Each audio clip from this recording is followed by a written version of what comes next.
Okay, welcome to the first video in the FJ44 Replica series. This is a studio photo of an actual Icon chassis. It's of the shorter two-door FJ, but it's still a great reference for detail. Very lucky to have access to all of Icon's press photos, videos, and CAD files for this project. My goal for the first phase of the build is to end up being able to shoot photos of the chassis and have them look as close to the real thing as possible. Starting with the brass framework, I had already made the cross members and rear suspension mounts using a mixture of both solid and tubular stock. The two main frame rails were machined by Chris Robinson at GCM Racing using Icon's CAD files, and they were later bent here in my shop to match the taper in the chassis of the actual truck. My buddy Colin really helped me out by machining these basic shapes for the front shock towers out of brass billet using his mill. And after a bunch of measurements, they were trimmed up to look like this. I'm using this miniature brass hardware on certain high-stress parts before soldering so they're pinned to add strength. Some of the nuts will be trimmed off later, flush with the frame rails, and some I'll leave on for scale detail. Here, I'm drilling the holes for the rear bump stops, and then proceeding to blow the shavings into my sandals.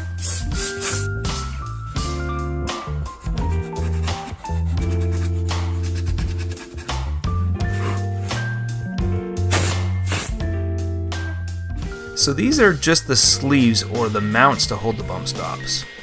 More detail will be added later on, but I wanted to get them soldered in this round. Doing a little deburring and cleaning while things are apart so the solder bonds. Just like any welding, a clean surface makes for better welds.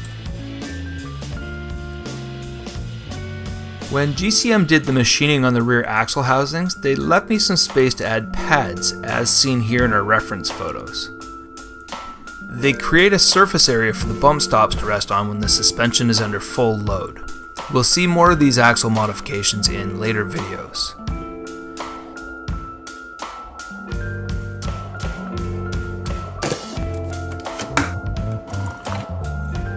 It doesn't take long for the brass to oxidize once the air and finger grime do their thing.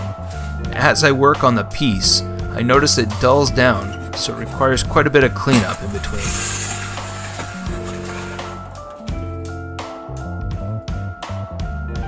Alright, so here I trimmed away at a piece of rectangular brass tube until it looked like this. These little parts were made to hold the front torsion bar tube in place. The overhanging material will be trimmed off after soldering. The purpose of the brackets are to hold the tube against the frame rails and provide a little reservoir for solder so I can get a good solid weld in.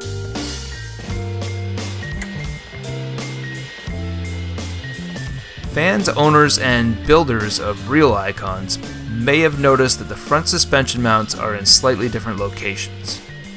So because I need to hide electronics and still have this model function, I needed to make a few edits.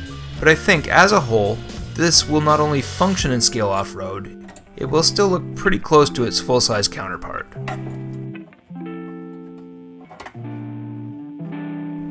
Okay guys, that wraps it up for this video. Again, we're just playing catch-up, and as the videos progress, I hope to tighten up the edits and video flow. I hope you enjoyed it so far. Thanks for taking the time to watch.